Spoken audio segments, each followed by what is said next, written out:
If you're an entrepreneur in any industry, one of the things that you probably struggle the most with, besides time in the day, is pricing. It is a constant subject on social media, in magazines and books. It is always a hot topic, and it is something that nobody ever seems completely satisfied with.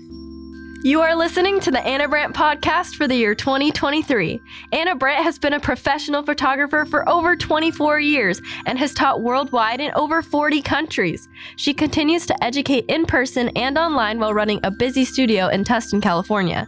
My Mom's podcast is all about educating and motivating the creative entrepreneur.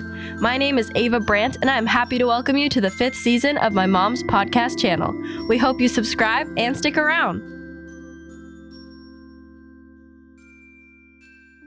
It's a topic that I don't even really enjoy talking about. I hate boasting about it, talking about it, everything about it. I just don't like it. And I was raised by an accountant. So, on the financial side, regardless of what business you're in, there are so many costs involved that people don't see. And that's what the constant struggle with entrepreneurs is. The other day, a post had popped up about somebody who delivers balloons and, in cake smashes or open events, open houses, you have the balloon garlands. And they seem so simple, right? How much could a balloon garland possibly cost? It's just balloons, right? And so the Instagram post was something about the entrepreneur saying, you think it's just balloons. And then she shows the behind the scenes of what it takes to get the balloons to you, the price of the storage unit that she has for her equipment, gas in her car, the process of buying the balloons, delivering it, blowing it up, et cetera, et cetera, et cetera. And she was explaining in this quick little video that I saw that obviously there's more to it. Now, I'm a photographer, so I'm going to talk from the photography industry standpoint. But what I'm going to say really is relevant in all industries, because especially now we're in the year 2023 and the economy isn't amazing. But look, I've been in business a long time and I've been through up and down economy times. And regardless, pricing is still an issue. And I think the constant issue is that creatives and entrepreneurs feel devalued whenever someone questions their pricing. Or when you see posts on social media of, I want a photographer that doesn't cost an arm and a leg. Every time that post is made, and it's made all the time in moms groups or Facebook posts, all the time, photographers cringe in their seats. They get insulted, they get offended, and they feel downright devalued. Does that sound familiar if you're a photographer? I know, because I hear it and I see it. And then you'll get the backlash from the photographers literally writing out how much an arm and a leg costs. And they say, we're just trying to feed our family. We're just trying to put gas in our car. Why don't you take us seriously?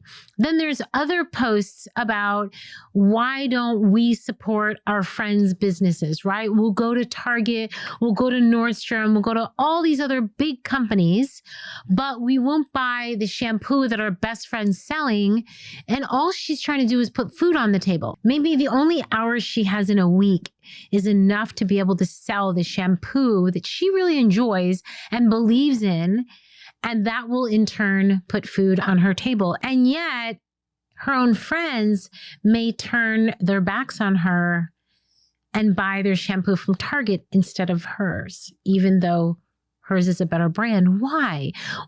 There's so many topics here that I just want to scream from the roof on. Why can't we make a difference?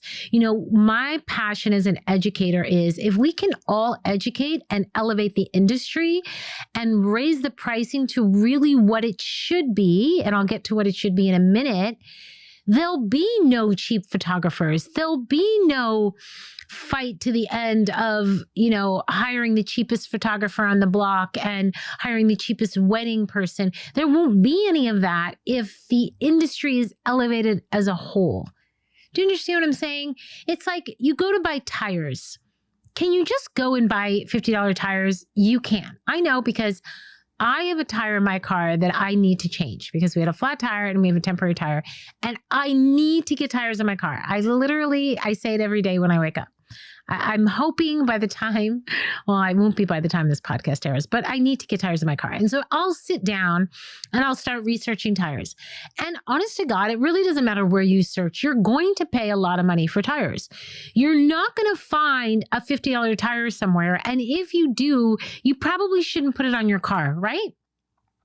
Why? Because the tire industry as a whole understands the need and the value of these tires, how important they are, how the quality is important so you don't have a flat on the highway, and they charge accordingly. They charge for the tire, they charge for the installation.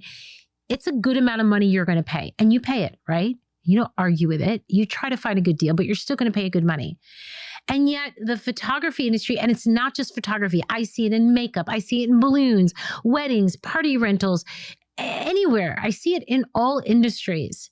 There's a constant need for, you want quality, you want a service, but you'd really rather just not pay for it. And then you go to social media and you say, I need, and can I have someone that's not going to break the bank, that's not going to cost an arm and a leg? And when that's said, around the world, you can hear photographers, creative entrepreneurs cringing in their seat, frustrated, defeated, undervalued, unappreciated, and frankly, many of them wanting to just give up. Sound familiar? I get it. I do. It is frustrating. Wouldn't it be absolutely fantastic if whatever industry you're in, you were paid for the amount of time and work that's involved for your job? Wouldn't that be great? That would be great, because then you'd be happier. You'd be less stressed. You would enjoy going to work, and you wouldn't be counting every single penny going into your bank. And that's not what's happening. Every single day, especially lately, I'm seeing creatives and entrepreneurs, very amazing, talented people going, I can't do it anymore. I can't do it anymore. Today, briefly, I saw this post that made my heart ache of a woman in a mom's group, 2 kids, 3 and 5, made a post and said, does anyone have any food in their pantry? I could actually get really emotional just thinking about this, because I just kind of glanced at it. And she said, I don't even want money. She said, I've barely eaten in the past 4 days. I'm on food stamps. I've run out of my food stamps. We're out of money. I don't have any money to go to the grocery store. I'm eating as little as humanly possible so that my kids have food, but I'm getting tired and I'm getting weak because I'm eating so little, and I just need a good meal. The fact that a mom has to say that in today's day and age, especially here in Orange County, California, when you look at the cost of living here, breaks my heart. And I went to reply, and there were a million, thank God, immediate responses. I was literally ready to Instacart her groceries. And I paused for a minute because I didn't want to overwhelm her. And she'd gotten a huge response, thank God, from the moms in the community. Moms saying, I will pick you up and take you, to the food bank. I will take you to the grocery store. Let me Instacart you, DoorDash. What do you need now and for the next month? And they all gathered together, which is fantastic. We need more of that. They say it takes a village. It does. And I wish to God more people felt comfortable putting that out there and saying that. But that's not the point of this topic. The point of this topic is pricing. Why is pricing such an issue? Why are there so many photographers, creatives, and entrepreneurs struggling with pricing? And then they'll put pricing out there, or they'll raise their pricing. God forbid they raise their pricing. And then what happens? Crickets. That's what I hear. I've raised my pricing, and then silence. All of a sudden their phone stops ringing. All of a sudden no one's calling them, and they go, now I just priced myself out of the market. No, what you did was you priced accordingly, because you probably figured out that you weren't making any money, and your partner was going, what is this hobby photography of yours? It's not making any money. You're spending all this money on props and lighting, and you say, I need these props and lighting because that's what you need in this industry. We need all of these beautiful, pretty things to wrap around the baby, to photograph the baby, right? If you're looking for a baby photographer, you're not just going to find someone that's sitting empty alone in a room with a camera. especially in my industry, which is the newborn industry. You're going to look at that photographer's work. You're going to look at her portfolio, and you're going to look for a body of work that shows all the pretty things, all the blankets, all the props, all the colors. And you're going to go, oh, I want that photographer. And then you're going to see her price and you're going to, oh, I don't know if I can afford that. Hold on a minute. Look at how much this costs. It's a lot of money. Do you know that a little newborn romper sells for anywhere from $60 to $85 for one romper that's this size? I know. I have a clothing line. I've had one for 18 years, you guys, actually longer, since I was pregnant with Olivia, and she's 20 now. But my baby line has been since Ava was born, so about 18 years. I know what it costs to make that little $80 romper because I have to pay my building lease. I have to pay my insurance. I have to pay employees. I have to pay taxes. I have to pay shipping. I have to pay a zillion things. So that's why that romper costs $80. So unfortunately, I know both sides. Now I'm the photographer. I've got to buy that $80 romper. What you don't understand is when you're buying that $200 newborn session, that's not covering it. It's just not covering it. So if you've paid a photographer $200 and gotten all of your images for newborn photography and you were super happy, congratulations. You got a great deal. Unfortunately, that photographer is probably crying at home at night because she can't pay her bills because that was not enough to cover her costs. I know that. There was a post I was reading the other day that said for 1 hour worth of photography, active photography, behind it is 8 to 9 hours of work. 8 to 9 hours of work. Let's go with 9 plus the hour of photography. That's 10 hours of work for 1 hour of photo session. Now, take your $200 that you've paid for that session and divide it by 10 hours of work. Okay? That's $20 an hour, right? That photographer got paid. That doesn't include the gas, the insurance, allocating money for marketing or advertising or her props, never mind the babysitters, the groceries, and everything else that is required to do the job. So she's negative. And so that's why when you see photographers charging $1,000 or more, they're barely breaking even, you guys. They're barely breaking even. The cost of photography, regardless of what genre you're in, is not just that 1 hour session. And it's not just whether they have a studio or whether they're in home. They think, oh, well, you're in a home, so I shouldn't have to pay that much. Really? Why not? She still has to buy the camera. She still has to get the lighting. Even if it's natural light, you still have modifiers. She still has to, never mind the props, the clothing, everything behind me you see, everything that's entitled to wrap your baby, dress your baby, pose your baby, the posing aids that go under the baby's head. What about an assistant to spot the baby? You've got to pay the assistant for that. Never mind the taxes. The babysitter for the children, the gas in the car if she's driving to your home, the time to set up, tear down, clean, wash the clothes, call the session, edit, upload the gallery to you for you to pick the images. And then she's got to go ahead and edit it, he or she, deliver the images. Then you have the product. I could go on and break it down. And if you do any type of Google search, there's a lot of photographers that do take the time to break it down. And they'll break down every single item. And then you realize that the photography industry, like many other industries, we're struggling. It's hard. And I run 3 different types of businesses. I'm a photographer. I have busy clients. I love my clients.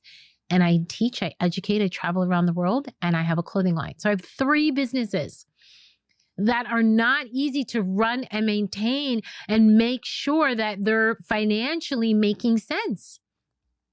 And so as photographers, as creatives, as entrepreneurs, how do we get clients to understand and value our work, that it's not just the balloon garland that goes over the door. It's not just that 1 hour photo session. It's not just that 8-hour wedding. It's the 4 to 5 hours before, it's the hours afterwards, and everything in between. It's the emails, it's the phone calls, it's the uploading, it's the gallery, it's the calling, it's the time away from your family. And never mind that whatever we're making, we still have to contribute to the family income. And so I know I have different types of listeners on here. So if you're somebody hiring a photographer, I beg you from the core of my being here representing the entire photography community on this podcast, please pay these photographers. Please just pay them. And if you can afford them, please pay what they're worth. And even, I don't know, tip them, send them flowers, something. Because they are working night and day. And I hate to see my photographer friends and students struggle to be heard, to feel like they're worth something, and to not feel like they have to constantly justify this amazing art that they're pretty sure that they can make a living if somebody will just trust them enough to hire them. You post a free session, the moms groups are flooded. 50 responses for model calls, a million.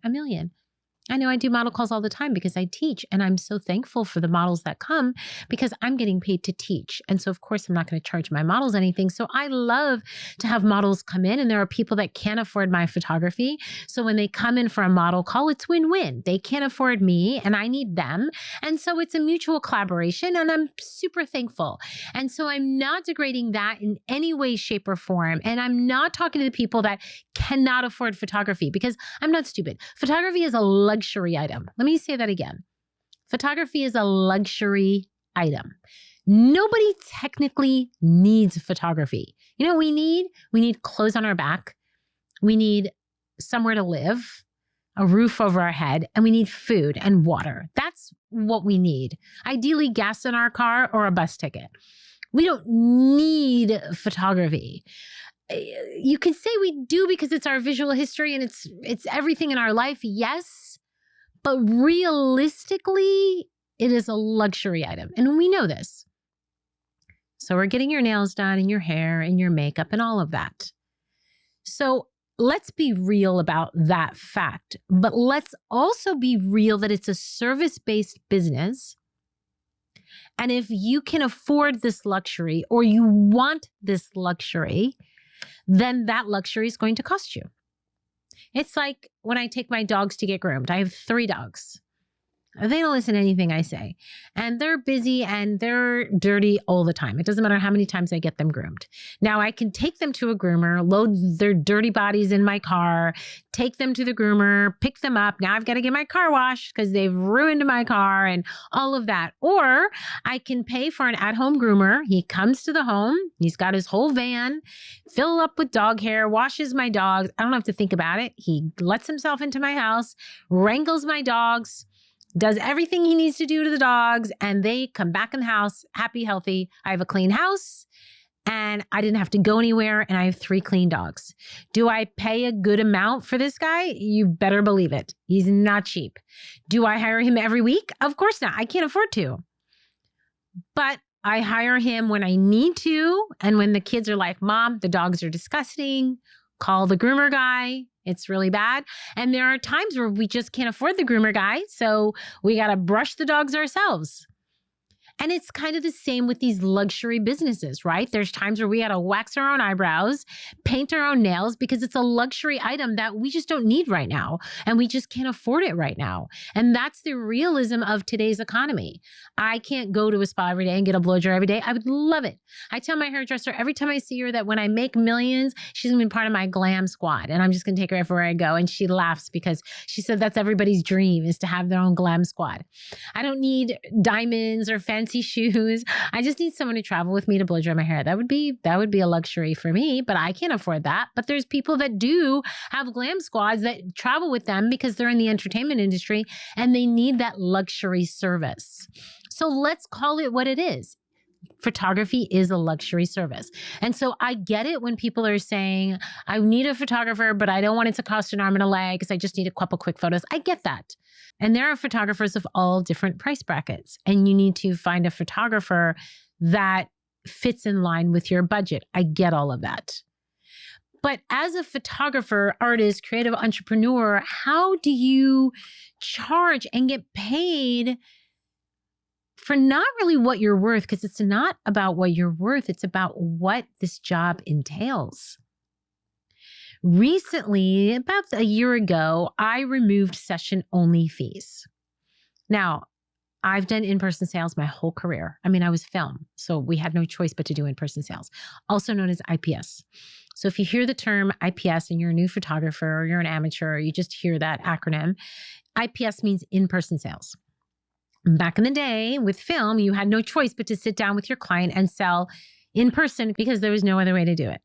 Now with digital, we can do things online, but a lot of photographers still do in-person sales.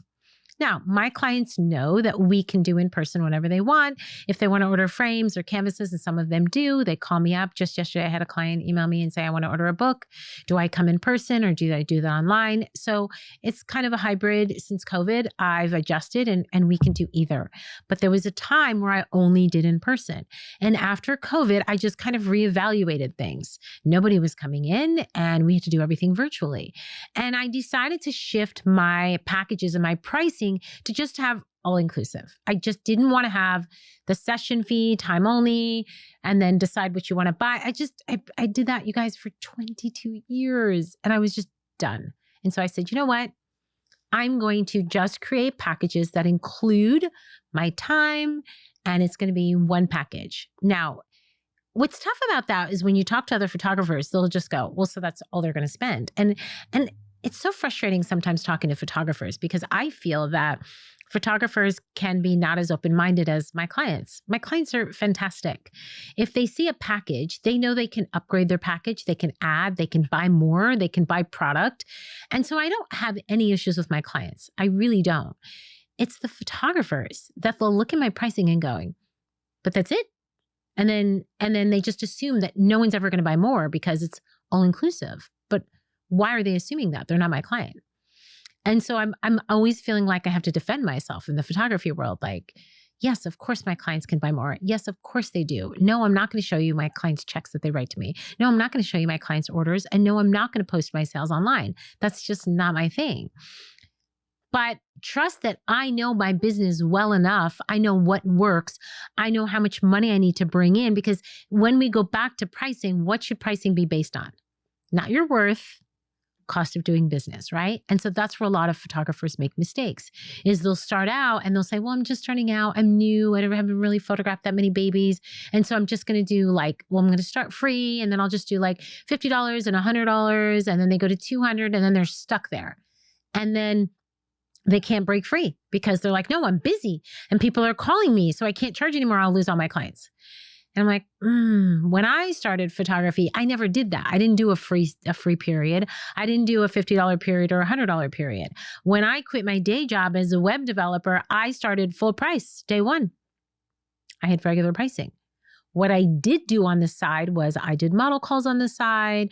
I perfected my work on the side, and I kind of had my side hustle, which was constantly perfecting my work and bringing in models. And then I had my retail pricing, which was on the website from day one.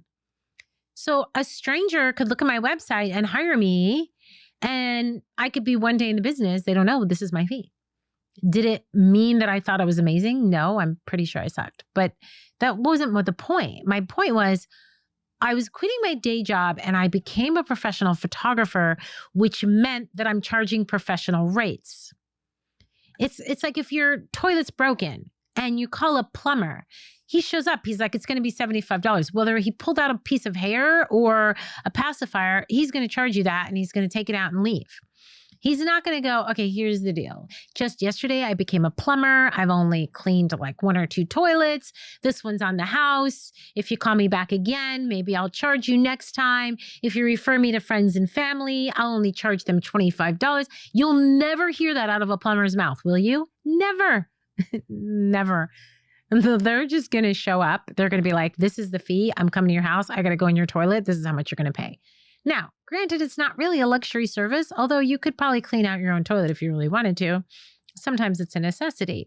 But the point is, the plumber is not going to go, okay, I've only unplugged 2 toilets, so this is my price. And then when I unplug 5 toilets, this will be my price. No one does that, except photographers. Photographers will go, well, I'm new and no one really knows me and I don't really have experience, so I'm just going to be free. Then be free and be an amateur and do that. Because when you're a professional, you know the difference between professional and amateurs? A professional is paid. That's it. That's it, guys. It doesn't mean that, oh, I'm a professional. I'm so amazing. I'm so great. I'm award winning. I'm a celebrity photographer and everybody knows who I am. That's not, no. Professional photographer versus amateur. You're getting paid. You're not getting paid. That's it. That's it. Now, if I would have started my photography pricing based on my worth, I probably still would be broke. I wouldn't be making any money because I don't wake up and think I'm amazing and I'm worth $1 million. Who does? And many photographers raise their pricing and raise their pricing and raise their pricing, and they get to a point where they're just over it. And they're like, this is my price based on my cost of doing business, based on the rent, based on the insurance, based on my kids' daycare, based on grocery, based on the fact that I need a paycheck. Let's not even get started about how many photographers aren't giving themselves an actual paycheck. And so this is my price. And then I'd rather take one client a month or none. Because what's the alternative? You take 100 clients a month, you never see your kids, you're broke, you're exhausted, you're tired, and you're getting paid nothing. Or you raise your prices and you only get one client a month, but that client for that one client for the month paid everything for the month. Wouldn't you rather have that? Yeah. And so as a photographer, creative entrepreneur, whoever you are, you've got to understand your cost of doing business. And I don't care whether you're working at home in your grandmother's basement or you're on the street. There is a cost. Your time costs something. There's a cost to doing the job. There's a cost to preparing the job. There's a cost to finishing the job, delivering the job, educating yourself to be able to do the job, and everything in between. And that has a price. And you need to charge accordingly. And if you don't, you are going to be struggling and you will be broke for the rest of your life. It is just that simple. And you can pay for all the pricing courses in the world, all the mentors in the world, go to all the masterminds in the world. But if you're not going to price your work based on the cost of doing business, which, by the way, the cost of doing business includes your salary, you're never going to be successful. So skip the masterminds, skip the expensive IPS courses that you're buying and everything else that you're doing, and sit down with a piece of paper and a pen and write down what it costs you to actually do a job. And if I was going to hire you, what would you say? If I was going to hire you tomorrow and said, I want to hire you to be an associate photographer, what would you say? You would say, how many hours am I going to work? How much am I going to get paid? And what am I going to be doing? Right? And then I would say, oh, you're going to be working probably 5-7 days a week. You're never going to see your family. Your kids are going to be upset that you're working all the time. You might sleep a little bit. Oh my gosh, you got to perfect your wrapping and your posing. We got to spend some money on props. You're going to be editing all night so your wrist falls off. And maybe, I think you'll probably net maybe $5-6 an hour. Would you take the job? Hell no. You wouldn't take it. You would say, Anna, I can't afford to work for you, right? You would say that. You would turn the job down. I know this because I ask photographers this all the time. And yet, how much are you making? If you're listening to this and you're a photographer, I want you to write down the last amount of money you were paid for a session and then start deducting. Deducting how many hours you worked to fulfill that job, what it cost for you to fulfill that job. Did you need a babysitter? Did you need to buy specific props? Did you need gas in your car? What did you need to do that job? Clothing, shoes, what did you need? Insurance, taxes? And how much money did you make? And then change your prices now. I would love by the end of this podcast, everybody change your prices, elevate the entire industry so that when someone's looking for a photographer, we're all making a good amount of money and charging based on the particular job so that there's not an issue. Then there wouldn't be an issue, right? You're going to go, but Anna, I'm not that experienced as you. I've only been doing this XYZ, fill in the blank, 1 year, 2 year, 3 years. I'm not that good at rapping. I don't know. Give me all the 1,000 excuses I've heard before. It's a job. You're no longer a hobbyist. You're no longer an amateur. It's a job. And a job means you are getting paid. And we take jobs based on what we need to earn a living. Correct? Correct. So if you're going to apply for a job, you're going to accept or deny the job based on whether that job is going to pay you in a way that you can afford to live. And the struggle is that every industry is just dying because they feel that everybody is undercutting, undercharging, too much competition. They're being undervalued, underappreciated, and disrespected. And I hear it every single day on social media. So a couple of things I want to say about this. Number one, I'm pretty sure that when you were listening to this podcast, you thought, oh, great, Anna's going to spill all her pricing secrets and tell me exactly what her prices are and how to price and how to be profitable. I'm not going to do that. You can see my prices. I'm very transparent. Go to annabrandt.com. They're right there. And I don't need your feedback on my pricing, and I don't need your critique on my pricing. I know my pricing and I'm comfortable with my pricing. And when I need to change it, I do. I don't ask for permission. I don't seek counsel. I just change it.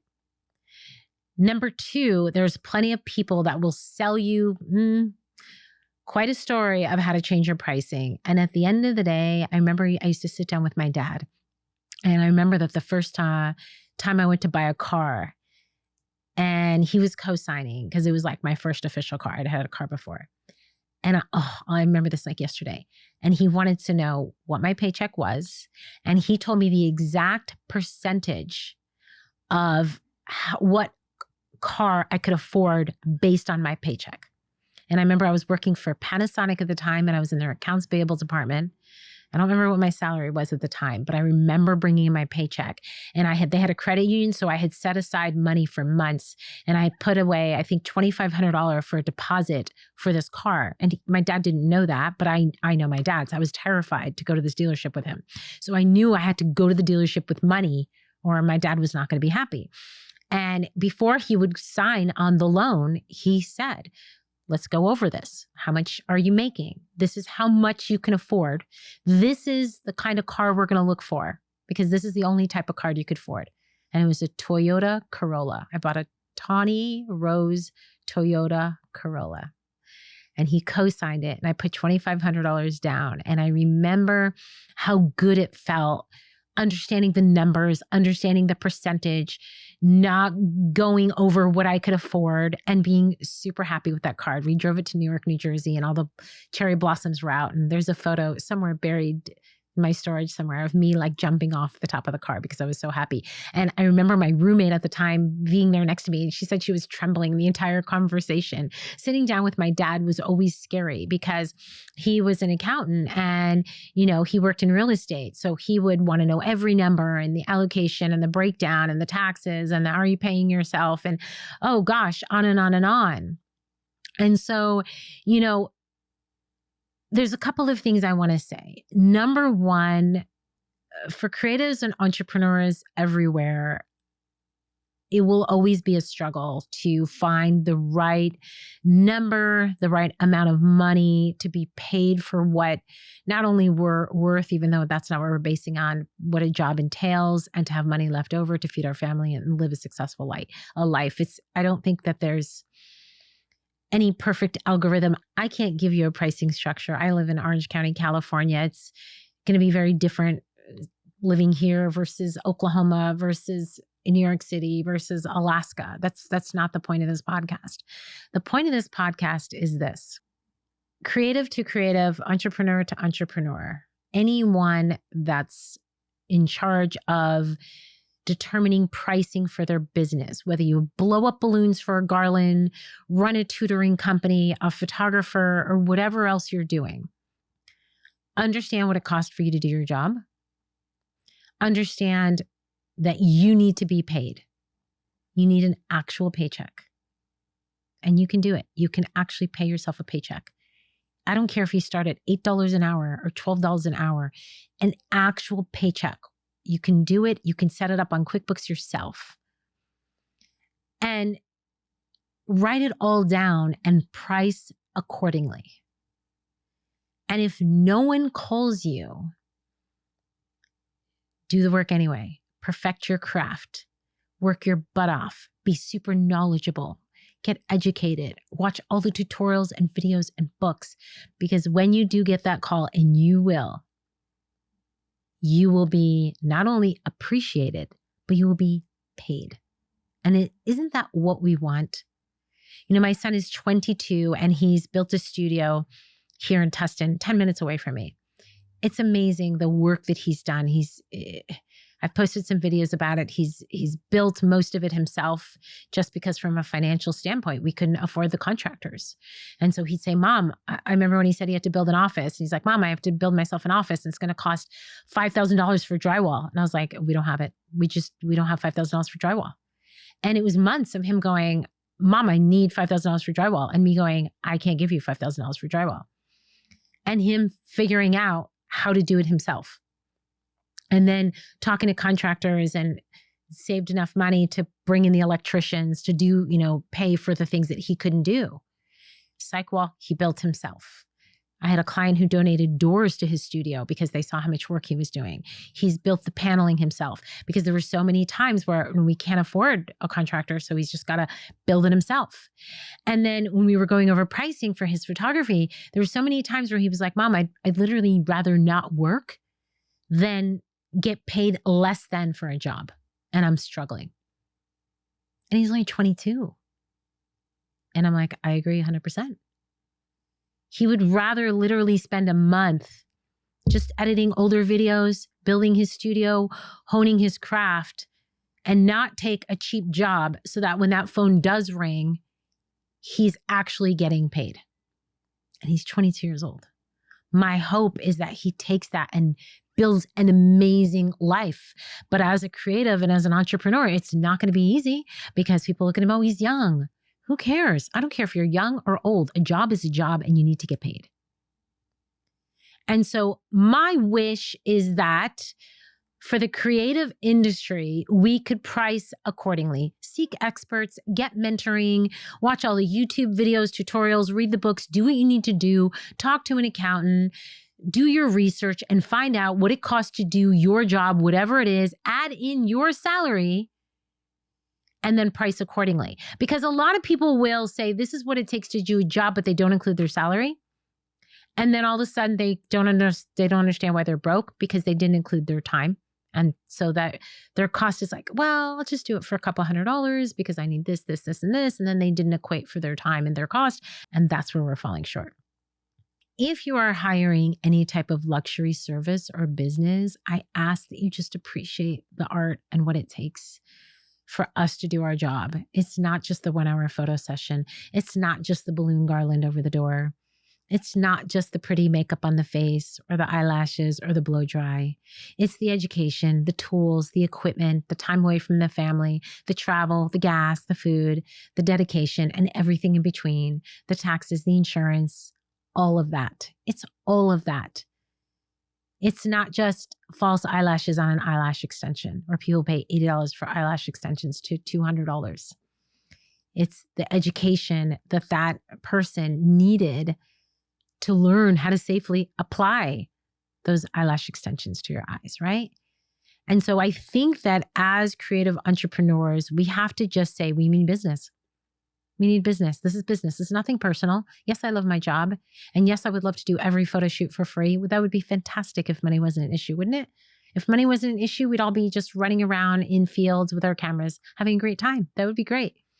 But unfortunately, this is a very expensive world we live in, and we need to get paid.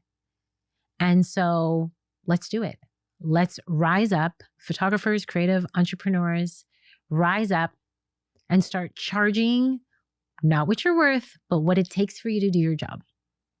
And those of us that are hiring other entrepreneurs and creatives and artists, let's give back our sheer appreciation for the love and craft of the job and pay accordingly. I hope something that I'm saying resonates with you. I really do. I wish that I could give you a blueprint of success. I wish I could say, oh, charge this and they're going to pay it because of this. And you're going to be super comfortable financially and everything you've worked for is going to be okay. I wish I could do that. I can tell you that I've been in this industry a long time, guys. And if we can all just sit down and take stock and charge accordingly, in addition, you've got to have the work behind it, right? I think that's the only missing piece in that is you got to stand behind your work. You have to know your craft. You have to constantly be learning and educating and doing all the legal things that you need to do, insurance, taxes, and everything else, and be a viable business and plan accordingly. Pay yourself. And I'd rather you take one client and feel appreciated and get paid than 10 who are not paying you. You get what I'm saying? My name is Anna Brandt. Thanks for listening.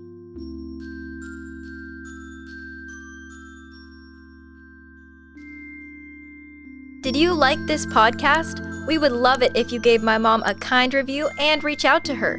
To learn more about Anna, visit annabrandt.com. You can find out about her education opportunities at annabranteducation.com.